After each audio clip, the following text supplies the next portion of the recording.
이번엔 테이블 디자인을 변경해 보겠습니다. 먼저 테이블 배경을 제거하겠습니다. 일반에서 효과의 배경을 체크 해제하고요. 시각적 개체에서 스타일 사전 설정을 최소값으로 변경하겠습니다. 여기 스타일 목록은 몇 가지 스타일 테마를 제공하는 것입니다. 머릿말 이름을 수정해 주겠습니다. 열 항목에서 이름을 수정하면 됩니다. 센터까지만 표기하고요.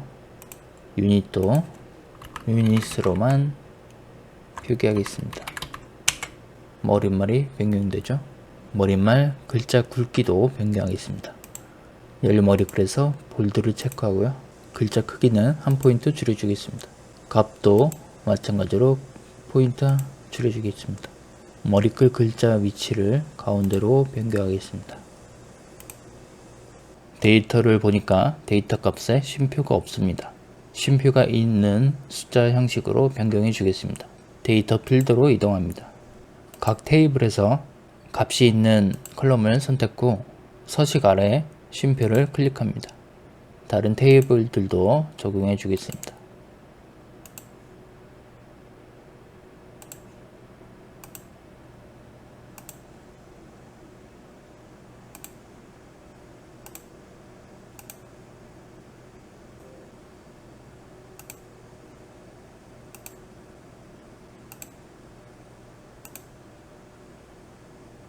보고서 필드로 들어갑니다.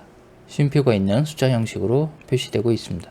이번엔 이 시각화 객체를 테이블 형식에서 매트릭스 형식으로 변경해 주겠습니다. 오른쪽 시각화 패널에서 가운데 옆에 행렬을 눌러줍니다. 행렬이 매트릭스입니다. 매트릭스와 테이블의 차이가 무엇이냐면 테이블은 우리 데이터베이스처럼 각 열을 기준으로 데이터가 아래쪽으로만 나열된 형태를 말합니다. 반면 매트릭스는 교차 구조로 제작이 가능합니다. 다중 계층 구조를 만들 수 있고 하위 카테고리도 만들 수가 있습니다. 테이블은 그냥 1차원적인 표라고 생각하시면 되고 매트릭스는 필요한 형태로 테이블 구조를 만들어서 기존 데이터베이스에는 없었던 계산 결과를 만들어낼 수 있다고 보시면 됩니다. 매우 강력한 기능이기 때문에 매트릭스 활용에 익숙해지시는 것이 좋습니다. 우리도 여기에 하나의 계층을 더 추가해 주겠습니다. 매트릭스를 클릭하고 오른쪽 데이터 패널에서 인바운드 로우에 카테고리를 행에 가져옵니다. 매트릭스에 보면 플러스 아이콘이 생기고 눌러보면 카테고리가 확장됩니다. 닫아주시고요. 웹에서 내 BI 리포트를 보는 사람이 필요에 따라 확장해서 볼 수 있습니다. 그리고 상단 아이콘에서 계층 구조에서 한 수준 아래로 모두 확장을 누르면 웹에서 BI 리포트를 볼 때 확장된 형태가 기본값으로 보여집니다. 다시 접어두기로 변경할 때는 맨 왼쪽에 드릴업을 누릅니다. 이번엔 매트릭스에 제목을 넣어주겠습니다. 서식에서 일반에 제목을 체크하고요. 텍스트에 제목을 입력합니다. 인바운드라고 입력하겠습니다. 글자 크기는 16으로 조절하고요. 매트릭스를 복사해서 옆에 아웃바운드 표도 만들어 주겠습니다. 데이터 요소를 바꿔줘야겠죠? 기존에 들어있던 요소들은 제거해 줍니다. 아웃바운드 로우에 있는 데이터 요소를 갖고 올 겁니다. 센서 네임을 행에 넣고 카테고리도 행에 넣고 유닛을 열에 넣습니다. 유닛을 값에 넣습니다. 레이블 이름을 동일하게 수정해 주겠습니다. 센터까지만 입력하고 유닛도 유닛까지만 입력하겠습니다. 매트릭스 제목을 수정해야겠죠. 서식에서 일반의 제목에 아웃바운드로 바꿔줍니다. 옆에는 작업자 통계 시각화를 추가하겠습니다. 한 번 더 복사합니다. 기존 데이터 요소는 제거합니다. 워커리스트 로우에 있는 데이터를 가져올 겁니다. 센터 네임을 행에 넣고요. 우리는 작업자가 몇 명이었는지를 나타낼 겁니다. 워커 아이디를 값에 넣어줍니다. 그런데 워커 아이디가 합계로 나옵니다. 우리는 개수가 필요합니다. 레이블을 클릭해서 목록 중에 개수, 고유를 선택합니다. 중복이 있을 경우 한 사람당 한 번씩만 카운트 되도록 하기 위해 고유를 선택했습니다. 프로세스 CD를 행에 넣어줄 겁니다. 태스크 cd도 행에 계층을 추가할 겁니다. 행에 3개의 계층을 만들었기 때문에 확장하면 하위 분류를 볼 수 있습니다. 그리고 컨트랙트 타입을 열에 추가해 줄 겁니다. 상단에 가로로 구분자가 추가되었습니다. 펌은 정규직과 계약직을 말하고 템프는 단기직을 의미합니다. 매트릭스 제목을 수정하겠습니다. 일반에서 제목에 레이버라고 입력합니다. 조금 더 닫힌 구조를 만들겠습니다. 워커어를 값에 추가합니다. 열 부분도 계층이 추가되었죠. 펌 아래에 사람 수와 작업 시간 2개가 표시되고 템프도 마찬가지입니다. 레이블 이름을 변경해 주겠습니다. 워커 아이디는 사람 수이므로 HC로 변경하겠습니다. 헤드 카운트라는 의미입니다. 워커어는 맨아워로 변경하겠습니다. 맨아워는 작업 소비 시간을 의미합니다. 그리고 우리는 하나의 요소를 더 추가해 줄 겁니다. 우리는 생산성 분석이 필요하죠. 따라서 개인당 처리 유닛을 값에 추가해 줄 겁니다. 펌, 템프 합계 각각의 유닛이 들어가 있습니다. 레이블 이름을 유닛으로만 변경하겠습니다. 데이터 요소가 많아서 시각적으로 구분이 좀 어렵네요. 구분선을 추가해 주겠습니다. 시각적 개체에 눈금에서 가로선과 세로선을 추가합니다. HC와 맨아워 유닛을 구성해 주었습니다.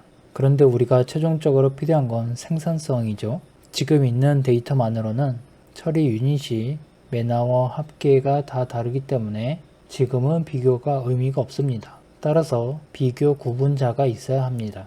시간이라는 값이 있기 때문에 그 요소의 최소 단위인 시간당으로 계산하겠습니다. 그렇다면 우리는 기존 데이터베이스에는 없던 새로운 계산을 만들어내야 합니다. 이를 위해서 새 측정값이라는 걸 만들어 줄 겁니다. 측정값은 데이터를 집계하거나 계산하는 데 사용되는 동적인 계산 모델을 의미합니다. 동적이라는 의미는 해당 측정값이 쓰이는 시각화 객체의 컨텍스트를 따라간다는 의미입니다. 그럼 여기서 이런 질문을 할 수 있는데 엑셀 또는 데이터베이스에서 직접 해당 계산을 만들지 않고 여기서 측정값을 만드냐 할 수 있는데 동적인 계산 모델이기 때문에 BI에서 만드는 측정값이 훨씬 닫힌 구조로 활용되고 효율적으로 작동합니다. 또한 엑셀에서 만든다 생각하면 그럼 이 경우에는 각 작업자의 유닛을 근무 시간으로 나누면 작업자당 생산성은 나오겠죠. 그런데 작업자별로 쪼개서 보지 않고 센터별로 총 작업자의 생산성을 보려면 별도의 데이터베이스를 또 만들어야 합니다. 측정값을 만드는 것이 훨씬 더 데이터 분석 생산성이 높습니다. 돌아가서 우리가 사용 중인 데이터 테이블에 마우스 오른쪽 버튼을 누르면 새 측정값이 있습니다. 함수를 입력할 수 있도록 뜨죠. 잠깐 취소하고 그 밑에 빠른 새 측정값을 눌러줍니다. 같은 작업이지만 빠른 작업을 위해 원하는 것을 선택할 수 있게 되어 있습니다. 직접 입력하시는 것은 진도가 더 나가서 해보겠습니다. 선택 메뉴만으로는 해결을 할 수 없거나 복잡한 계산을 하실 때 사용하시면 됩니다. 자, 선택해 줍니다. 우리가 해야 할 건 나누기죠. 유닛을 총 시간으로 나눠줄 것이니까요. 누머레이터는 나눌 대상입니다. 데노미레이터는 나누기에 사용하는 값입니다. 위에는 유닛을, 아래는 시간을 넣어주면 되겠죠. 유닛을 선택합니다. 아래는 워크아워를 선택합니다. 추가를 눌러줍니다. 오른쪽 테이블에 하나가 더 생겼습니다. 제목을 보니 유닛을 워크아워로 나눈 값이라고 나옵니다. 우리가 사용하기 좋게 이름을 바꿔주겠습니다. HTP라는 이름으로 바꿔주겠습니다. hourly throughput이라 해서 시간당 처리량이라는 의미입니다. 약어는 회사마다 다르니 크게 신경 쓰지 않으셔도 됩니다. 우리는 이 보고서 필드에서 측정값을 만들어 주었습니다. 그럼 이 요소가 데이터 모델 자체에도 상상되었을까요? 가봅시다. 데이터 필드에서 워커리스트 로우 테이블을 봅시다. 방금 만든 HTP라는 컬럼이 없습니다. 즉 측정값은 데이터 모델 원본에는 영향을 주지 않습니다. 오로지 보고서 필드에서만 영향을 발휘합니다. 만든 측정값을 매트릭스의 값 부분에 추가합니다. 펌, 템프 합계마다 맨 끝에 HTP가 들어가 있습니다. 그런데 HTP가 센터별로 차이가 적으니 변별력이 없어서 소수점 단위로 표시해 주겠습니다. 시각화 패널에서 특정열을 확장합니다. 계열을 HTP로 바꾸고 표시 단위는 없음으로 두고 값 소수 자릿수를 2자리로 변경합니다. 2자리로 변경되었습니다. 여기서 하위 레벨로 확장시켜 보면 세세한 정보들을 확인할 수 있습니다. 슬라이서가 제대로 작동하는지 확인해 보겠습니다. 날짜마다 값이 변경되는 것이 확인됩니다. 다음으로는 우리가 아직 많은 걸 만들지는 않았지만 게시하는 방법을 학습하겠습니다. 상단 패널에서 게시를 눌러줍니다. 저장을 눌러주고요. 내 작업 영역을 선택해 줍니다. 조직 허브가 있을 경우에는 밑에 조직 영역이 표시됩니다. 저는 현재 조직 허브가 없기 때문에 내 작업 영역만 출력이 됩니다. 선택해 주시고요. 만약 조직 허브에 게시를 하게 되면 그건 내 개인 폴더가 아닌 조직 폴더에 게시가 됩니다. 당연히 조직 및 관리팀과 사전 협의를 거쳐야겠죠. 조직 허브에 게시하게 되면 조직 내의 모든 인원이 볼 수 있게 됩니다. 회사 공식적인 리포트만 조직에 게시해야 합니다.